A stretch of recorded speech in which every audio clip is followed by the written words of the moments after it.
저희가 임성근 전 해병대 2사단장, 1사단장의 근무지에 일하지 않는 것을 저희가 확인을 했고, 그래서 오늘 황제 연수를 하고 있는 범죄자를 비호하는 것을 좀 규탄하고자 합니다. 전례 없는 무보직 장군 임성근의 황제 연수 연구소에는 출근도 안 해. 세금으로 월급 받아가며 서울 소재 해군 관사 인근에서 수사 대비에 전념하고 있는 것은 명백한 특혜입니다. 전 해병대 1사단장 임성근 소장은 지난 2023년 하반기 장성인사에서 육군 사관학교 하랑대 연구소 정책연수를 명받았다. 언론 보도에 따르면 원래 합동참모본부 전비태세 검열단장 하마평에 올랐으나 본인이 무죄 입증에 주력하겠다며 고사해 사실상 무보직 상태가 되었다고 한다. 장군은 무보직 상태로 두면 군인사법 제16조의 2에 따라 자동 전역이 처리된다. 정책연수생은 전역을 막기 위한 허울뿐인 보직이다. 진급 낙천으로 전역을 준비 중인 것도 아니면서 무보직 장군으로 반년 가까이 군인 신분을 유지한 사람은 민주화 이래 전례가 드물다. 장성은 정원과 보직이 정해져 있다. 그래서 보통 임무 수행이 어려운 사정이 생긴 장군은 군복을 벗고 전역을 한다. 그렇게 하지 않으면 조직에 누가 된다. 실제 해병대 소장 정원은 총 4명으로 각각 1사단장, 2사단장, 사령부 부사령관, 합참의 전비태세 검열단장 직위에 보하는데 임성근 소장이 보직을 안 맡는 바람에 해병대에서는 소장이 맡아오던 부사령관을 원스타인 준장이 맡는 변칙 상황이 계속되고 있다. 장군 한 사람의 현역 신분을 보장하기 위해 해병대 전체가 희생하고 있는 셈이다.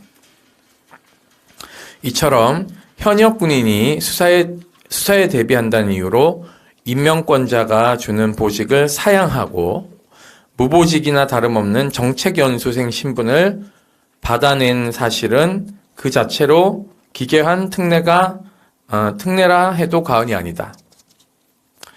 피해자 신분으로도 보직도 없으면서 세금으로 500에서 700만 원에 달하는 소장 본봉을 다 받아가며 수사 대비에 전념할 수 있으니 황제 대우가 따로 없다. 해병대 장군이 해군 사관학교가 아닌 육군 사관학교 산하 연구소에서 정책 연수 중인 것도 기괴한 일이다. 육사가 수사 대비에 편한 서울에 있으니 국방부가 편의를 봐준 것으로 보인다. 최근 군인권센터는 임성근 소장이 육사 해병대 연구소에 하랑대 연구소에도 제대로 출근하지 않고 있다는 제보와 증거를 확보했다. 이 자료들은 저희가 나중에 따로 제공을 다 드릴 건데요. 군인권센터는 임성근 소장이 서울 노원구 공릉동에 위치한 육사 화랑대 연구소가 아니라 서울 영등포구 신길 7동에 위치한 해군관사 바다마을 아파트에 거주하며 인접한 해군 재경근무지원대대로 출근하고 있다는 제보를 접수했다. 한편 임성근 소장은 지난 12월부터 군인권센터 활동가 박정훈 대령의 변호인, 해병대 1사단 포병대대장 변호인, 기자 등 200여 명에게 내용 증명, 등기 우편, 이메일을 반복 발송하고 있다. 대부분 자신에게 업무상 과실치사상의 죄를 물을 수 없다는 변명을 담고 있는데 최근에는 보도자료, 기사, 인터뷰 등을 정정하지 않으면 형사처벌을 개시하겠다는 겁박도 하고 있다. 해병대는 박정훈 대령이 언론에 본인 형사사건에 대한 입장을 밝혔다는 이유로 징계 처분까지 내린 바 있다. 똑같은 잣대를 적용하자면 일과 시간에 언론인에게 수시로 본인 형사사건에 대한 입장을 전달하며 고소, 협박을 하는 임성근 소장도 즉시 징계위원회에 해부해야 한다. 그런데 서로 다른 시기에 임성근 소장이 보낸 등기 발송지를 추적해보니 우편 봉투에는 발신자가 화랑대 연구소로 써있으나 실제 발신지는 모두 서울 신길 7동 우편 집중국, 취급국이란 사실을 확인할 수 있었다. 각각 2024년 1월 23일 화요일 오후 12시 57분, 2024년 3월 12일 화요일 오후 4시 21분, 2024년 3월 27일 수요일 오전 8시 57분에 발송된 등기다. 발송 시간이 모두 일과 시간이거나 일과 시작에 임박한 시간이라는 점을 고려하면 임성근 소장은 정말 화랑대 연구소로 출근하지 않고 신길동 간사와 재경대대에 머무르고 있는 것으로 보인다. 게다가 3월 12일에 발송된 등기는 수취인이 수취를 거절하여 반송되었는데 3월 18일 월요일 오후 3시 41분 화랑대 연구소로 반송이 완료되었으나 수령인은 임성근 소장이 아닌 제3자였다. 이 역시 임성근 소장이 화랑대 연구소로 출근하지 않는다는 제보의 신빙성을 높여주는 증거다. 한편 임성근 소장은 4월 2일, 3일 양일간 언론인들에게 보낸 이메일에서 자신이 4월 2일 오후 4시 20분경 서울 영등포 신길동에서 걷고 있었다고 자백하기도 했다. 역시 일과 시간 중에 신길동에 체류 중이라는 증거다.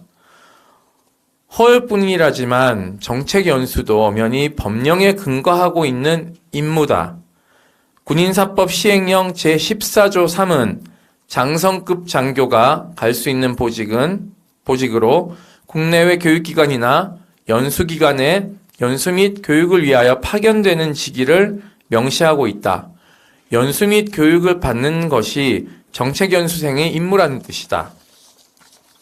그런데 임성근 소장은 서울 소재 해군 간사의 집을 얻은 뒤 실제 연수 발령지인 화랑대 연구소에는 제대로 출근도 하지 않고 관사 인근 해군 사무실을 오가며 수사 대비와 언론 대응에 전념하고 있다.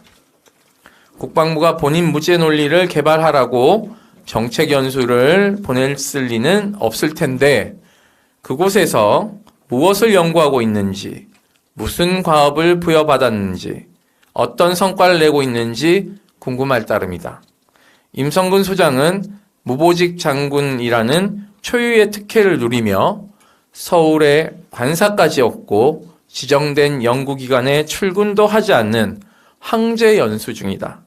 국방부가 휘하 병사가 사망한 사건의 지휘 책임을 물어 업무상 과실치사죄로 입건된 사람에게 수사 대비를 위한 온갖 편의를 봐주고 있다는 사실만으로도 임성근 소장이 누군가의 로비로 인해 특혜 대우를 받고 있다는 의혹은 더욱 짙어질 수밖에 없다.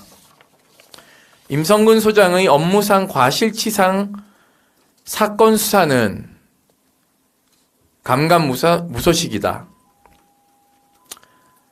경북경찰청은 이 건만 해놓고 사태를 관망하고 있다. 뿐만 아니라 최상병이 사망한 날부터 장장 8개월이 지났지만 사망 원인의 책임을 지고 기소된 사람이 단 한 명도 없다. 그 사이 임성근 소장은 세금으로 수백만 원의 월급을 받아가며 임무도 없이 현역 신분을 유지하며 수사 대비에 전념, 사령관을 꿈꾸고 있다는 소문까지 돌고 있다.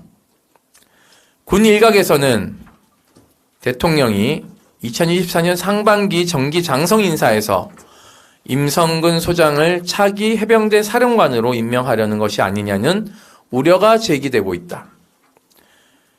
그게 아니면 당연히 전역 처리해야 할 장군에게 특혜를 줘가며 현역 신분을 유지시켜주는 이유가 설명되지 않는다는 것이다. 이러한 우려가 사실이 아니길 바랄 뿐이다.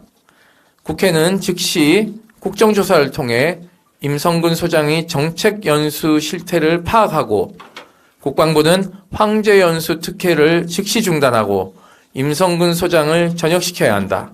아울러 권력의 비호 아래 특혜와 편법이 판치는 가운데 임성근 소장 수사를 눈치만 보고 있는 경찰에 맡겨둘 수 없다는 점은 더욱 명확해졌다.